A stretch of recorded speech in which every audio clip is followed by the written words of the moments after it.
Guys, wacha niwaambie na wacha pia wewe nikuambie. Ni aibu na ni aibu kubwa kuendelea kukaa na ile simu unakuonaga nayo katululu hapa. Hata backup phone yako, ile simu unasemaga niko na main phone na niko na backup, haifai kuwa katululu. Katululu masaa time ya katululu imepitwa, nikaa kutembea na landline. Hii simu ziko hapa na kupatia na 3500, gili 3500. Ukiwa wapi? Ukiwa Nairobi, Kiambu, Machakos and surrounding areas. What do you need?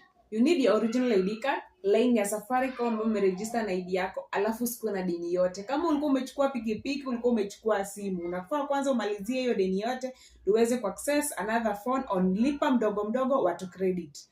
That is deni ya watu credit peke yako ndio atukubalishi kuchukua ukiwa na ya watu credit. Kama ni ya kampuni nyingine tutakupatia simu. Chukua namba yetu kwa bio, kwa sababu kama uko Nairobi, Kiambu, Machakos and surrounding areas tutakuletea hizo simu, free deliveries, payment you do after deliveries. Thank you guys.